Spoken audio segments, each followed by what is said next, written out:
ربنا ويرضى أشهد أن لا إله إلا الله أشهد أن محمدا عبده ورسوله صلى الله عليه وعلى آله وصحبه وسلم تسليما كثيرا أما بعد. Kaum muslimin dan muslimat jamaah maghrib rahimakumullahu jami'an.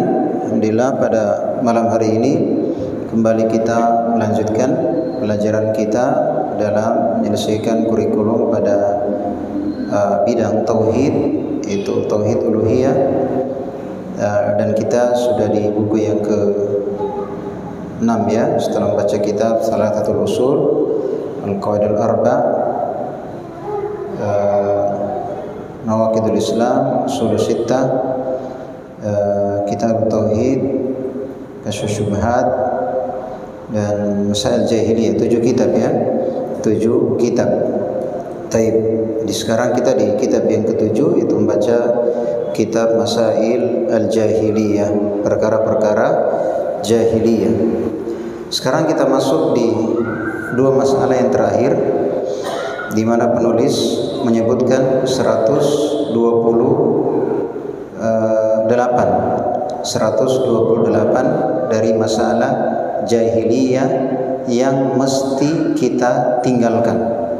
Jadi sebagai seorang muslim, dia harus meninggalkan perkara-perkara jahiliyah. Ya, perkara-perkara jahiliyah yang sudah kita bahas, atau dari pembahasan yang lalu, ternyata masih banyak kebiasaan-kebiasaan jahiliyah itu dikerjakan oleh kaum muslimin. Baik, masalah yang ke-127 adalah at-tahakum ila at-taghut. At-tahakum ila at-taghut, berhukum kepada at-taghut. Taib, berhukum kepada at-taghut.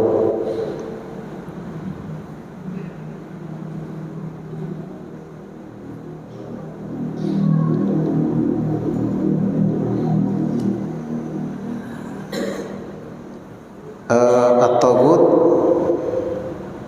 taghut, dikatakan taghut itu adalah kullu ma tajawaza bihi al-'abdu haddahu min ma'budin aw matbu'in aw muta'. Taghut itu adalah segala sesuatu yang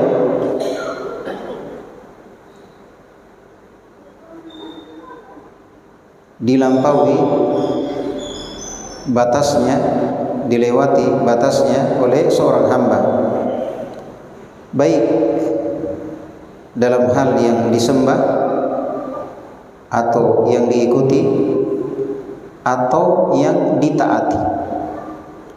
Jadi itu namanya taghut. Tagha artinya lewat batas.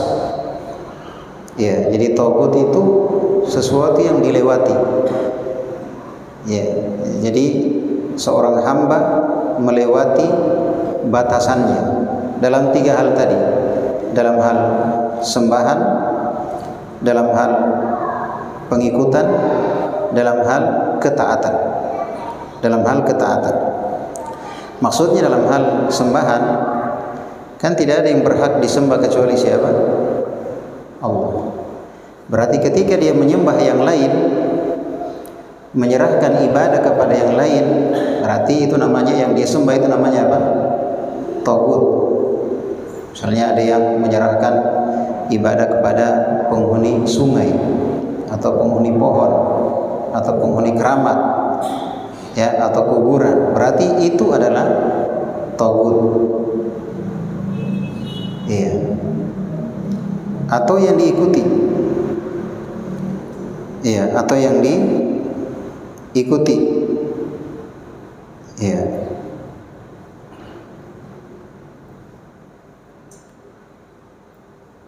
Iya, atau yang diikuti atau yang ditaati. Jadi taghut itu ada 3 macam. Yang pertama dalam hukum. Iya, artinya kita tidak boleh berhukum kecuali dengan hukum siapa? hukum Allah Subhanahu wa taala. Kan kita yakin bahwa yang mengatur semuanya siapa? Allah. Yang mengatur alam ini siapa? Yang menciptakan, yang mengatur, termasuk yang diatur oleh Allah adalah apa? Hukum. Hukum, aturan, tatanan, syariat, perintah, larangan, halal, haram. Itu diatur oleh siapa? Allah. Bagus, tidak, boleh, tidak. Itu diatur oleh Allah. Karena tidak ada yang berhak mengatur alam semesta ini, baik itu alam ini maupun syariat ini, kecuali siapa? Allah. Itu keyakinan kita. Karena kita meyakini ada 3 macam tauhid. Ada tauhid rububiyah, ada tauhid uluhiyah, ada tauhid asma wa sifat. Tauhid rububiyah, kita meyakini bahwa tidak ada yang mencipta, yang mengatur dan menguasai alam ini kecuali siapa? Allah. Maka tidak ada yang boleh kita ikuti, tidak ada yang boleh kita taati, ya, tidak ada yang boleh kita ikuti hukumnya kecuali siapa? Jadi kalau misalnya dipakai hukum adat, hukum buatan barat, pokoknya hukum apa saja yang menyelisihi hukum Allah, ya, maka itu adalah hukum taghut, karena lewat batas dalam hukum. Hukum itu sudah ada aturannya. Ini halal, ini haram, ini boleh, ini enggak boleh, ini bagus, ini enggak bagus, ini diperintahkan, ini dilarang. Itu sudah ada aturannya. Lengkap. Ini Al-Qur'an, ini hadis, ini penjelasan dari para sahabat. Sudah jelas. Maka tidak boleh lagi ada hukum yang lain. Maka termasuk perkara jahiliyah berhukum dengan selain hukum apa? Allah. Berarti sebagai seorang muslim, kalau dia betul menjadi muslim, maka diantaranya dia harus tinggalkan perkara jahiliyah dalam masalah apa? Dalam masalah hukum. Ya, inil hukmu illa lillah. Sesungguhnya hukum hanya milik siapa? Hanya milik Allah. Wa man lam yahkum bima anzalallah fa ulaika humul kafirun. Siapa yang tidak berhukum dengan hukum Allah, mereka orang kafir. Wa man lam yahkum bima anzalallah fa ulaika humul zalimun. Mereka orang-orang zalim. Jadi dalam Islam sebagai seorang muslim, berarti dalam hidupnya tidak ada hukum kecuali hukum Islam. Apa itu hukum Islam? Al-Quran dan hadis sesuai pemahaman para sahabat. Selain dari ini, itu namanya hukum apa? Selain dari ini namanya hukum taghut. Jadi hukum taghut itu banyak, apapun itu. Entah dia tradisi, kebiasaan, adat istiadat, pembuatan barat, dan seterusnya. Pokoknya selain dari hukum Allah, maka itu adalah hukum taghut. Ya. Adapun kalau misalnya ada aturan-aturan yang ternyata tidak bertentangan dengan hukum Allah, ya tidak ada masalah. Tapi kalau ternyata bertentangan dengan hukum Allah, berarti ya tidak ada hukum kecuali hukum siapa? Allah Subhanahu wa ta'ala.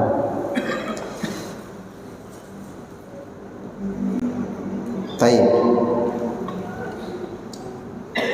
Dan ini kalau secara apa namanya negara di dunia ini, ya tentunya yang berhukum dengan hukum Islam secara negara ya itu hanya ya Saudi Arabia dengan segala kekurangannya tentunya. Adapun selain dari itu, ya itu adalah hukum buatan manusia. Dan tentunya muncul pertanyaan, apakah setiap yang berhukum dengan selain hukum Allah dikatakan kafir? Kalau dalam ayat macam-macam, ada yang fasikun, ada yang zalimun, ada yang kafirun. Tentang wa man lam yahkum bima anzalallah, siapa yang tidak berhukum dengan hukum Allah, ada 3 vonis. Sehingga para ulama sebutkan, kalau ada orang yang berhukum dengan selain hukum Allah hanya karena tendensi dunia, tendensi politik, jabatan, dunia, pekerjaan, popularitas, ya, pokoknya maslahat dunia, maka yang seperti ini bukan karena keyakinan, tapi karena dia tahu ini tidak bagus, ini tidak boleh, tapi ya karena dunia, dia lebih cinta dengan dunia, maka seperti ini tentunya tidak digafirkan oleh para ulama. Mereka masuk dalam ayat fasikun atau al-zalimun. Tapi kalau misalnya dia mengatakan bahwa hukum Allah itu, Al-Quran, hadis itu sudah tidak sesuai dengan zaman, ya itu zaman onta, ya sekarang sudah modern, sekarang sudah maju, ya dulu itu kuno, yang sekarang kini, ya kan, ya sudah nggak sesuai dengan zaman, sekarang sudah, ya kan, dulu perempuan beda, laki-laki pemimpin, sekarang perempuan laki-laki sama, ya kan, iya, dan sebagainya. Artinya kalau dia meyakini bahwa hukum selain hukum Allah itu sama bagusnya, atau bahkan dia meyakini lebih bagus, atau bahkan dia meyakini boleh-boleh saja, yang ini ya boleh-boleh saja. Ingat apa tadi? Apa tadi? Secara keyakinan bahwa tidak ada hukum yang bisa diikuti kecuali siapa? Hukum Allah Azza wa Jalla. Iya. Nah, sekarang yang jadi pertanyaan, dari mana kita memperbaiki kerusakan dalam hukum? Dari negara kah? Kita rubah undang-undangnya kah? Atau bagaimana? Bedakan ya antara dikatakan negara Islam itu dikatakan dia negara Islam, iya, bukan semata dilihat dari hukumnya, tapi dilihat dari syiarnya. Kalau syiarnya itu syiar Islam, di Indonesia mayoritas agama apa? Agama Islam. Di Indonesia syiar Islam tersebar apa tidak? Tersebar. Ya, sampai di kantor-kantor, di bandara, di pelabuhan, bahkan di kapal-kapal pelni ada masjidnya. Ya kan? Syiar tersebar. Terdengar azan, ada Id, ada Jumat, syiar. Maka itu negeri Islam. Makanya ketika Nabi pergi berperang, ya, jihad, maka Nabi pesankan, ya, jangan kalian menyerang kecuali apa namanya,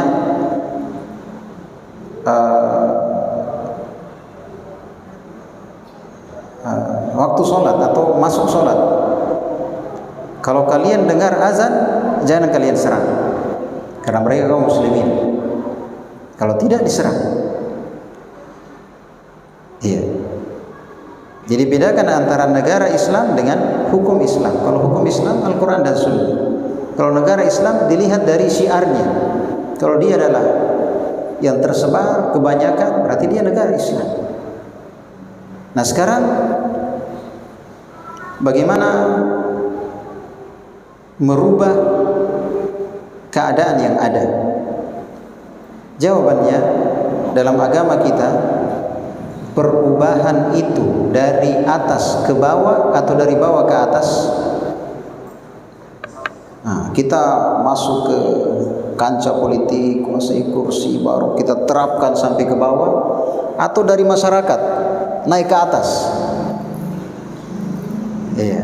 Dan kalau kita lihat di lapangan, iya, ada yang pakai dari atas ke bawah, ada yang pakai dari bawah ke atas.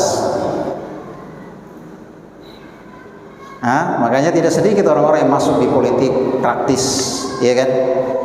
Dengan alasan memperbaiki dari dalam, akhirnya dia yang belum tahu dia. Sudah tahu itu di dalam, memperbaiki dari dalam, jadi pahlawan kesiangan. Iya kan? Katanya memperbaiki dari dalam, ingin mewarnai, ingin mendominasi, akhirnya dia yang akhirnya dia diperbaiki. Maksudnya dirusaki, diwarnai, akhirnya dia terbawa arus. Tapi kalau kita lihat hukum Islam, maksudnya cara Nabi dalam menerapkan hukum Islam itu dari bawah ke atas.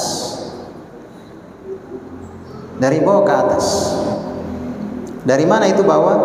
Dari diri kita sendiri. Kita sholat hukum Islam apa tidak? Hukum Islam. Kita berpakaian syar'i, ya kan?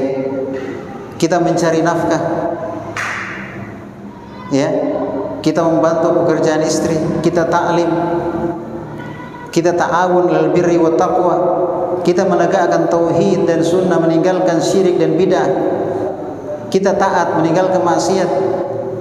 Kita menegakkan Islam dan meninggalkan jahiliyah dari diri kita. Siapa yang mau larang? Ada yang larang? Alhamdulillah di negara kita ini tidak ada yang larang kita. Mereka bebas, kita juga apa? Bebas. Alhamdulillah, tidak ada yang larang. Ya kan? Atau pemerintah larang? Alhamdulillah. Ya kan? Alhamdulillah. Yang kedua siapa? Keluarga kita, istri kita, anak-anak kita. Kita mau arahkan kepada Islam. Ada yang larang? Tidak ada yang larang. Mereka mau berhijab, mereka mau sekolah Islam, mereka mau pesantren, mereka, alhamdulillah, kita mau, ya kan? Kemudian skala siapa? Orang tua. Skala siapa? Tetangga, masyarakat, bangsa, negara. Coba kita lihat setiap para nabi, bukan cuma Nabi kita Muhammad SAW, ketika menerapkan hukum Islam. Coba lihat Nabi Musa ketika menghadapi Fir'aun. Mesir, pemimpin Mesir. Fir'aun, ya kan? Fir'aun Muslim atau kafir? Nasani kafir, ya kan? Nah, bagaimana cara Nabi Musa menguasai Mesir sehingga berhukum dengan hukum Islam? Apakah menggulingkan Firaun? Jawabannya tidak.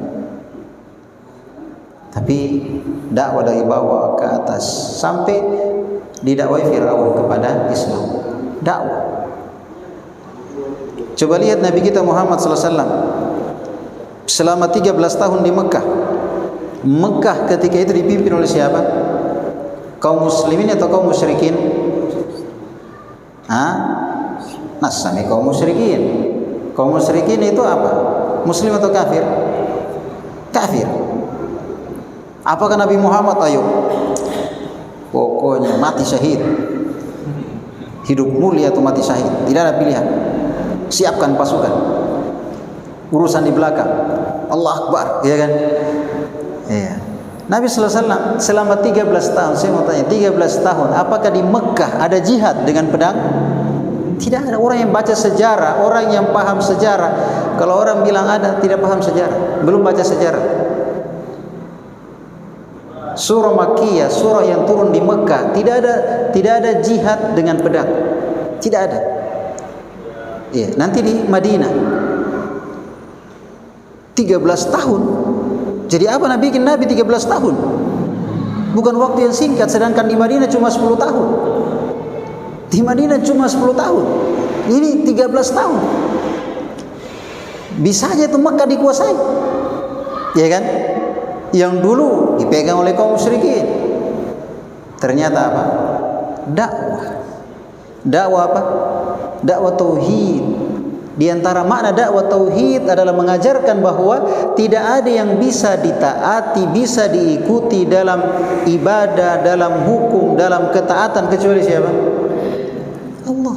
Kalau sudah tertanam, mau dia bintang 1, bintang 2, bintang 5, kalau sudah tertanam di hatinya maka dia tinggal. Coba lihat siapa Umar bin Khattab, siapa Khalid bin Walid, orang-orang yang ditakuti ketika mereka masih kafir. Khalid bin Walid merupakan panglima kaum musyrikin. Jadi perang Uhud. Bayangkan, panglima kaum musyrikin di perang Uhud. Yang gigi geraham Nabi itu pecah, helmnya pecah. Berhentinya perang karena tersebar informasi bahwa Nabi sudah meninggal, sudah selesai. Itu dipimpin oleh Khalid bin Walid, menyerang dari belakang gunung. Tapi siapa sangka dengan dakwah dia memeluk apa? Islam. Menjadi panglima kaum muslimin. Termasuk menguasai Mekah. Menguasai Mekah. Fathu Mekah, Mekah ditaklukkan.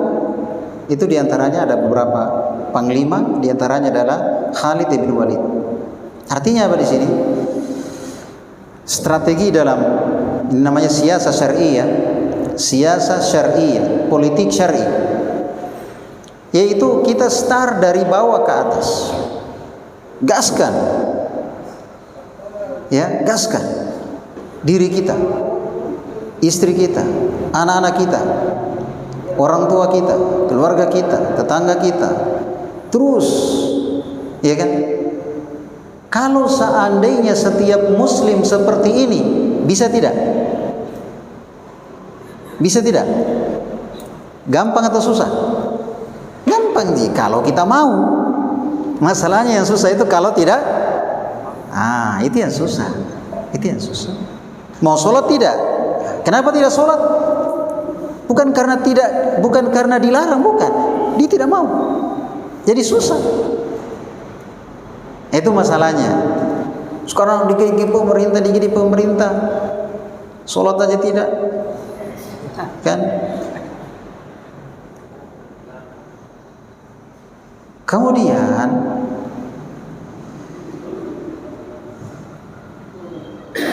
setelah tersebar, kenapa di Madinah itu menjadi negara Islam, pemimpinnya Nabi kita Muhammad SAW?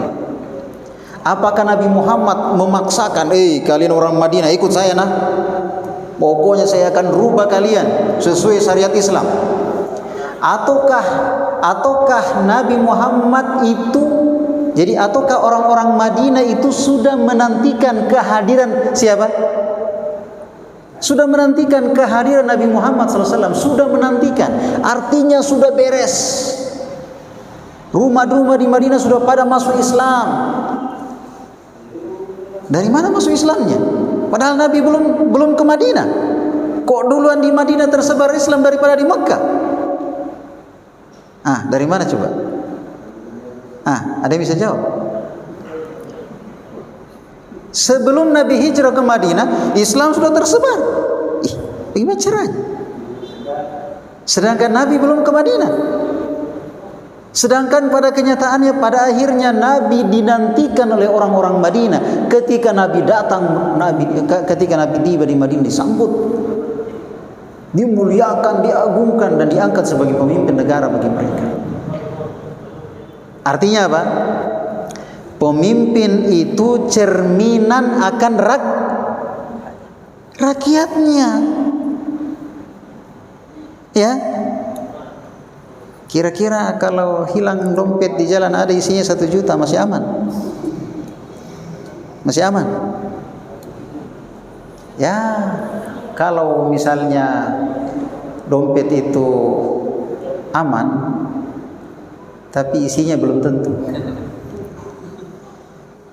Kalaupun isinya masih aman, itu adalah keajaiban. Maksudnya hal yang jarang terjadi. Berarti kebanyakannya sing apa? Nah, itu sendiri toh. Artinya bukan haknya, tapi amanan, kesempatan. Baru uang 1 juta. Bagaimana kira-kira 1 M? Baru 1 juta sudah tidak tahan. Iya kan? Jangan bilang, belum tentu kau naik kau seperti itu. Apakah lebih parah? Karena contoh kecil saja. Jadi cerminan. Jadi kalau mau pemimpin yang bagus, ciptakan masyarakat ya. Karena pemimpin itu dari masyarakat. Ciptakan masyarakat yang bagus, pastinya yang naik pemimpin yang bagus. Sebagaimana di Madinah sudah menanti kehadiran Nabi kita Muhammad SAW. Yang mana di Mekah nasa-nasa didakwai oleh Nabi. Apakah Nabi dimuliakan? Diikuti? Tidak. Iya kan? Iya. Baik. Ini caranya ya. Jadi intinya dalam masalah hukum, tagut itu dalam masalah hukum, dalam masalah ibadah, dalam masalah ketaatan. Ya, dalam masalah ketaatan. Baik. Dan alhamdulillah dakwah salaf,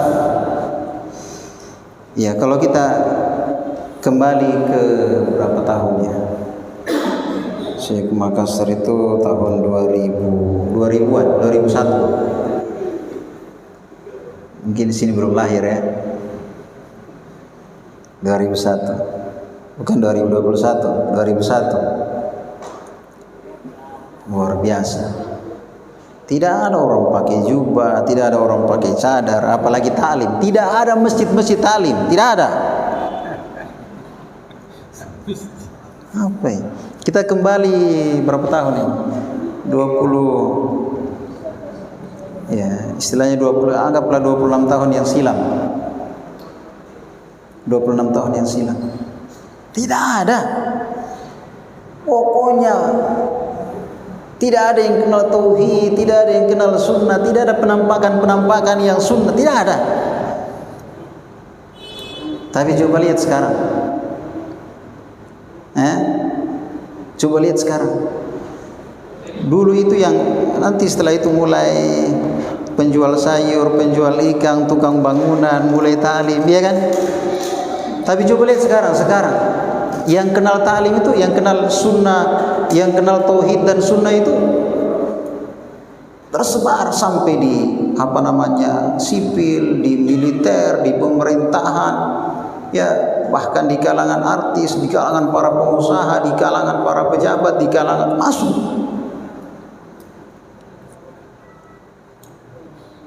Ini yang dikhawatirkan oleh musuh-musuh Islam.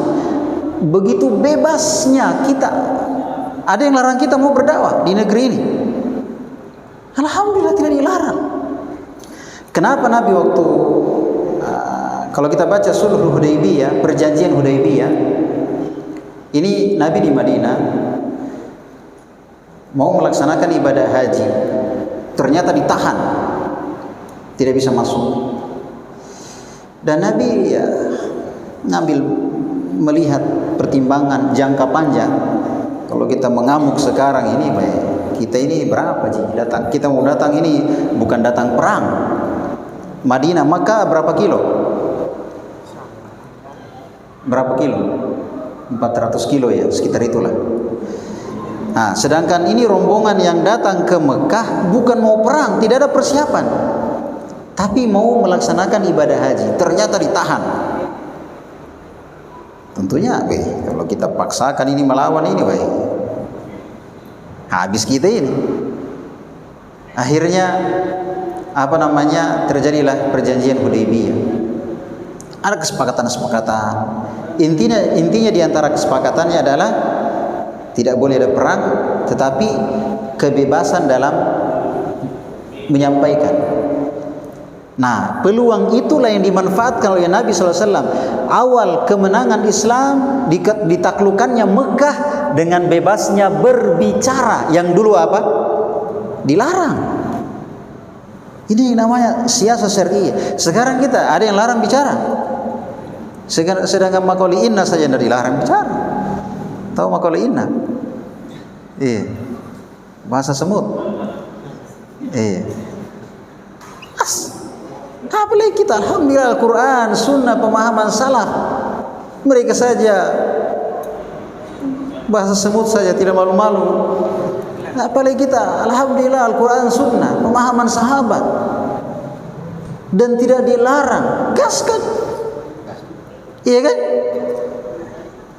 Dan dakwah salaf itu, kekuatan dakwah itu, dia menembus hati. Dia menembus hati. Siapapun dia, mau dia seragam apa, dia mau jabatan apa, selama dia punya hati, dia akan menembus hati. Makanya di negara-negara barat itu bagaimana dakwah itu jangan terdengar, jangan ditahu, jangan tersampaikan. Karena kapan ditahu bahaya. Makanya siaran-siaran, internet, buku-buku, sekolah-sekolah itu dihilangkan dari yang begitu. Alhamdulillah negara kita, ya kan? Mau taklim, mau tablik akbar, mau daurah, mau pondok pesantren, mau sekolah Islam, mau, alhamdulillah, di media sosial, buku dan sebagainya, iya kan? Iya. Sekarang saya mau tanya, ketika jihad dengan pedang belum disyariatkan, jihad apa yang kita lakukan? Kan jihad ada dua, ada jihad dengan pedang dan ada jihad dengan apa? Jihad dengan ilmu. Nabi lakukan di Mekah selama 13 tahun. Jihad dengan apa? Misal Allah Subhanahu wa taala berfirman, "Wajahiduhum bihi jihadan kabira." Dan lawanlah mereka, jihadlah menghadapi mereka, orang-orang Mekah. Ayat ini surah Makkiyah. Dengan jihad yang besar. Nah, belum ada perang di Mekah. Berarti jihad apa ini? Dibilang jihad yang besar. Maksudnya dengan ilmu. Karena jihad dengan pedang pun kalau tanpa ilmu mati syahid atau mati. Nah, jihad dengan pedang pun, tapi ternyata tidak di atas ilmu, tidak mati syahid. Berarti harus pertama-tama apa? Jadi sekarang di sini saya mau tekankan, jangan kianggap remeh nih taklim-taklim begini. Jangan kianggap remeh. Apa Nabi bikin itu? Taklim sih. Kajian sih. Apa gunanya itu di? Jangan kianggap remeh. Besar pengaruhnya. Ya, besar pengaruhnya bagi pribadi kita, bagi keluarga kita, bagi masyarakat kita, bagi bangsa dan negara kita. Contoh, sekarang kan negara ini kacau, sedikit sih kacau, ya. Aparat mau ini kena HAM, guru mau pukul muridnya HAM, aparat mau tindaki rakyatnya HAM. Bagaimana min? Ya kan? Tapi coba dalam Islam kita disuruh apa?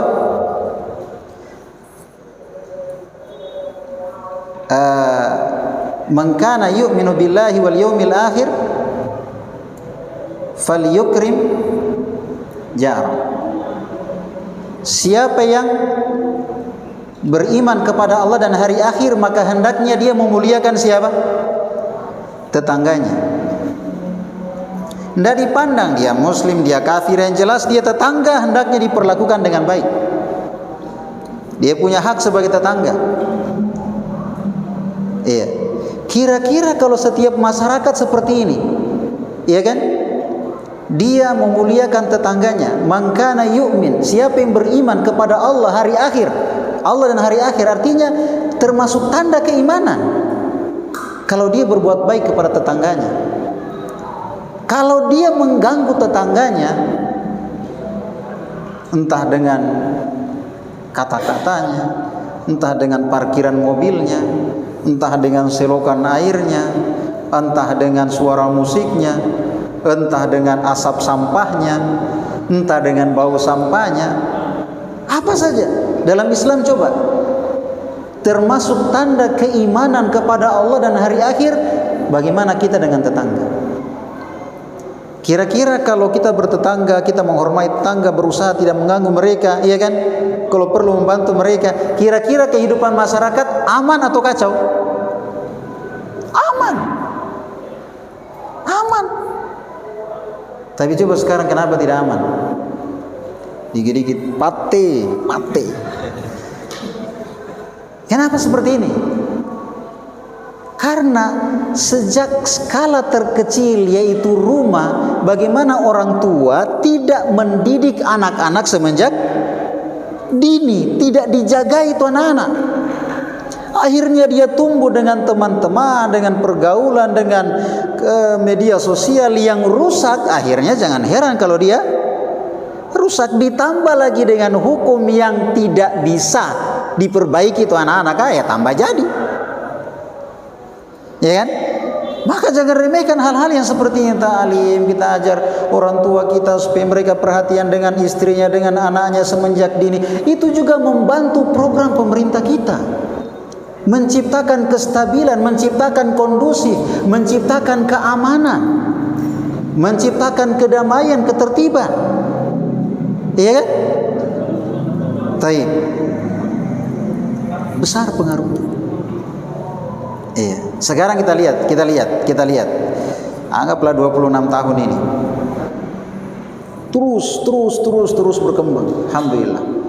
Ya, sudah dari kalangan orang kaya, dari kalangan pejabat, dari kalangan di kalangan sipil, kalangan militer, kalangan, alhamdulillah. Ya, mau di ibu kota, ya, Jakarta, mau di kota metropolitan Indonesia Timur terkenal dengan taklim. Ya kan? Masya Allah. Artinya, saya mau tanya, ini termasuk keberhasilan, kemajuan, peningkatan atau kemunduran? Kalau kita mau hitung-hitung, dulu kita mau kasih sekolah anak-anak, tidak ada bilang sekolah sunnah, sekolah, mau ke sekolah di mana? Sekarang orang tua mami pilih, alhamdulillah, nikmat dari Allah. Mau beli songkok, beli jubah, beli apa, alhamdulillah di mana-mana ada. Mau kita taklim yang bagaimana, mau taklim apa, akidah, mau fikih, kata mami. Iya kan? Itu nikmat. Dan ingat, semakin banyak maka akan semakin banyak. Karena dia tumbuh, berkembang. Iya kan? Baik. Jadi kesimpulannya, sebagai seorang muslim dia harus tahu bahwa berhukum dengan selain hukum Allah itu adalah perkara jahiliyah. Itu kerjaannya orang-orang jahiliyah terdahulu sebelum Islam datang. Maka Islam datang menghapus itu dan menggantinya dengan hukum Islam. Maka dalam ibadah, dalam hukum, dalam ketaatan hanya kepada siapa? Allah. Itulah apa? Itulah Islam. Itulah Islam. Terus tadi bagaimana startnya? Start dari mana? Start dari diri kita. Iya. Sekarang kan kadang resah, mikirkan umat, pusing. Jangan pusing, skala dari kita. Dari kita. Istri kita, anak-anak kita. Selebihnya kembangkan. Iya kan?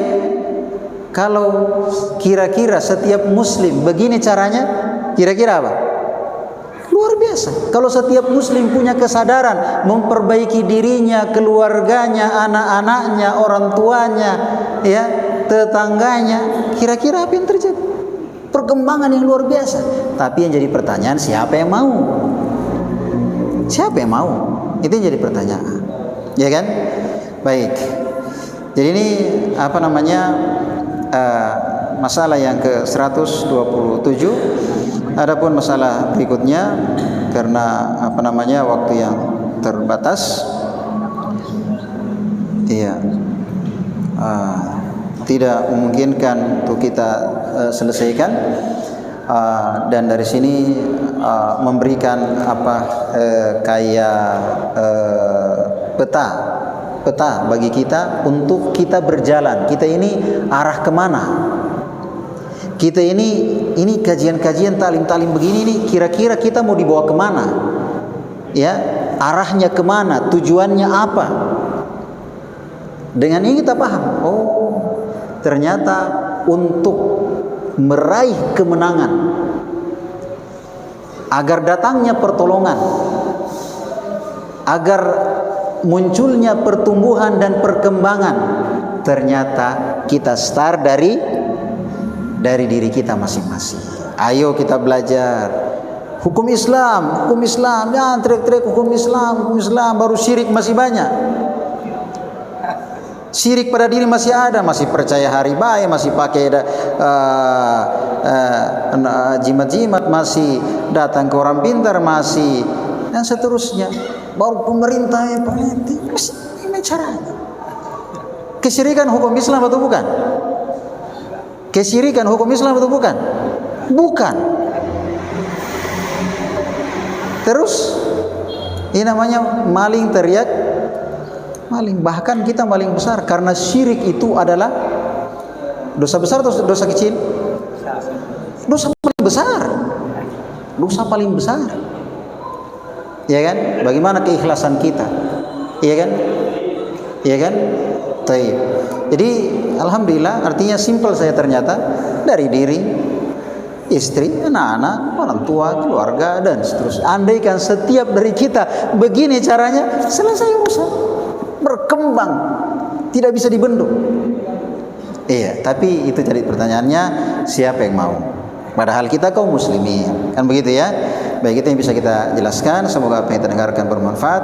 Mohon maaf atas segala kekurangan. Subhanakallah bihamdik, asyhadu an la ilaha illa anta, astaghfiruka wa atubu ilaik. Assalamualaikum warahmatullahi wabarakatuh.